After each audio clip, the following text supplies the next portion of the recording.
मेधा शुरू से ही पढ़ने में होशियार और मेधावी छात्रा थी। अच्छी पढ़ाई के बाद अच्छा कॉलेज सिलेक्शन और फिर बहुत अच्छी जॉब। तूने तो मेरा नाम रोशन कर दिया मेधा। अरे लेकिन ये जो काम करने का तरीका है ना, इसे बदल ले। 18 घंटे काम करेगी तो कल को बच्चा कैसे संभालेगी? तुम्हारी तरह पागल नहीं हूँ माँ, जो बच्चे और परिवार में फंस जाऊँ। मैं तो जिंदगी खुल कर जीऊंगी। सब कहने की बात होती है बेटा, अपने बच्चे का सुख हर कोई चाहता है। वक्त बीतता है और मेधा की शादी हो जाती है। शादी के कुछ सालों में ही मेधा एक सुंदर से बेटे की माँ बन जाती है। अरे यार, मेरी मैटरनिटी लीव खत्म हो रही है, क्या करे? माँ भी नहीं आ सकती, कैसे मैनेज करूँ?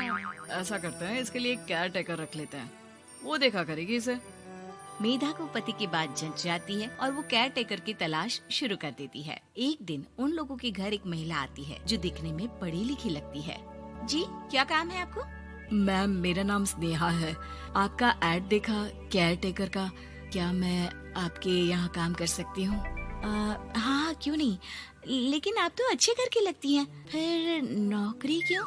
दरअसल मेरे ससुराल वालों ने मुझे घर से निकाल दिया क्योंकि मैं माँ नहीं बन सकती और माता पिता भी नहीं है इस दुनिया में। तो अरे अरे, कोई बात नहीं, तुम लक्ष्य को ही अपना बच्चा समझो और यहीं रहना, और किसी भी चीज की जरूरत हो ना तो बता देना। नेहा खुशी खुशी लक्ष्य को संभालने लगती है। रात को जब मेधा घर पर आती है, अरे क्या बात है स्नेहा, तुमने खाना नहीं खाया क्या? अरे दीदी, आपका बेटा टाइम दे तब ना। अरे तो जब वो सोता है तब खा लिया करो। तब तो मैं इसके पास ही बैठी रहती हूँ। कोई मच्छर या कीड़ा काट ले लक्ष्य को तो अब आप पकड़ो, मैं खाना खा लेती हूँ। स्नेहा वहाँ से चली जाती है। बहुत ही अच्छे से ख्याल रख रही है ये लक्ष्य का। मेधा, इतना तो शायद तुम भी ध्यान नहीं देती। मेधा को पति की बात बुरी तो लगती है, लेकिन कुछ नहीं कहती। धीरे धीरे स्नेहा मेधा और उसके पति के साथ बाहर भी जाने लगी। सुनो, स्नेहा को भी बाजार ले चलते हैं, वो क्या है ना, लक्ष्य को देख लेगी जब तक मैं शॉपिंग कर लूंगी। हाँ चलो, वैसे मैं चाह रहा था कि लक्ष्य को लेकर हम दोनों ही चलते। क्या यार, तुम तो फ्री में इमोशनल हो जाते हो, कितना देख लेंगे हम दोनों मिलकर, ले चलो उसे। कार से निकलकर मेधा और लक्ष्य रोड क्रॉस कर रहे थे कि सामने से कार आ जाती है। मेधा का ध्यान नहीं होता, लेकिन स्नेहा तुरंत लक्ष्य को मेधा से छीन लेती है। मेधा गिर जाती है और कार मेधा को छूकर निकलती है, जिससे मेधा को खून आ जाता है। पति मेधा को हाथ देकर उठाता है। स्नेहा लक्ष्य को लेकर गले लगाई रहती है। थैंक्स स्नेहा, मैंने तो ध्यान ही नहीं दिया था कि कार आ रही है। स्नेहा का गुस्सा मालकिन पर टूट पड़ता है।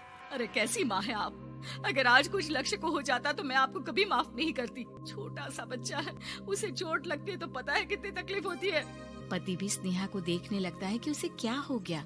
मेधा को स्नेहा पर काफी गुस्सा आ जाता है। घर आकर कहती है, देखो स्नेहा, माना तुम लक्ष्य को बहुत प्यार करती हो, लेकिन वो मेरा बेटा है, मैं कभी जानबूझकर उसके साथ बुरा नहीं कर सकती, समझी? मुझे माफ कर दीजिए, मैं लक्ष्य को लेकर कुछ ज्यादा ही सेंसिटिव हो चुकी हूँ। मैं ध्यान रखूंगी कि आगे से ऐसा ना हो। मेधा का मन स्नेहा से अब हटने लगा था। एक शाम मेधा ऑफिस से घर आती है कि लक्ष्य उसे दिखाई नहीं देता और ना ही स्नेहा। वो स्नेहा के कमरे में जाती है जहाँ दोनों सो रहे होते हैं। अरे स्नेहा, लक्ष्य को आज इस कमरे में क्यों सुला दिया? दीदी, मुझे नींद आ रही थी, ऐसे में उसे कमरे में अकेले लिटाना मुझे ठीक नहीं लगा।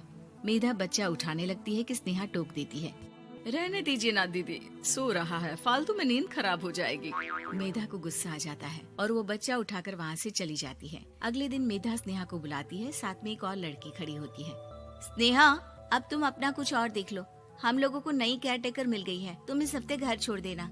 स्नेहा का मन लक्ष्य को छोड़ने का नहीं करता, लेकिन नौकरी तो नौकरी होती है ना। स्नेहा घर से चली जाती है। धीरे धीरे महीने और साल बीतते जाते हैं और लक्ष्य एक नौजवान लड़का हो जाता है। लक्ष्य, आज मुझे मंदिर जाना है, ले चलोगे? ठीक है माँ, एक काम करके अभी वापस आता हूँ, तब तक आप और पापा दोनों तैयार हो जाइए। दोनों तैयार होकर बैठ जाते हैं, लेकिन लक्ष्य काफी देर तक नहीं आता। अरे मेधा, फोन तो करो लक्ष्य को, देखो क्या हो गया उसे।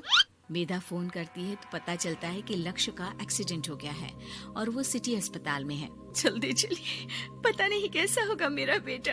अरे चिंता ना करो, सब ठीक होगा, मैं अभी कार निकालता हूँ। दोनों मियाँ बीवी अस्पताल पहुँचते हैं, जहाँ वो लोग देखते हैं कि लक्ष्य बिस्तर पर पड़ा होता है। एक महिला इन्हें यहाँ लेकर आई है, वो वहाँ बैठी है, लेकिन फिलहाल तो आप लोगों को इनके लिए किडनी का प्रबंध करना होगा। एक्सीडेंट में इसकी किडनी डैमेज हो गई है। मेरी ले लीजिए डॉक्टर साहब, मेरे बेटे को बचा लीजिए। नहीं नहीं, आप माँ हैं, आपकी नहीं ले सकते, पिता की भी नहीं। आप किसी रिलेटिव या दोस्त से पता कर लें और हाँ थोड़ा जल्दी करें क्योंकि देर होने से मामला बिगड़ सकता है। मेधा बैठकर रोने लगती है कि वहाँ डॉक्टर आ जाते हैं। जिस औरत ने आपके बेटे को यहाँ भर्ती कराया था वो अपनी किडनी आपके बेटे को देना चाहती है। हाँ? कौन है वो? कहाँ है वो? तभी वहाँ स्नेहा आ जाती है। स्नेहा तुम? मैं लक्ष्य को पहचान नहीं पाई थी, लेकिन आप लोगों को देखकर समझ गई कि ये लक्ष्य है, इसलिए वापस आ गई। मैं अपनी किडनी आपके बेटे को देना चाहती हूँ। मेरी अपनी तो कोई औलाद नहीं, लेकिन लक्ष्य में मैंने हमेशा अपना बच्चा देखा। तुम धन्य हो स्नेहा, जो इतने साल में भी लक्ष्य को भूल नहीं पाई। सही मामले में तो वो तुम्हारा ही बच्चा होगा, क्योंकि जन्म भले ही मैंने दिया हो, लेकिन आज तुम उसकी जिंदगी बचा रही हो।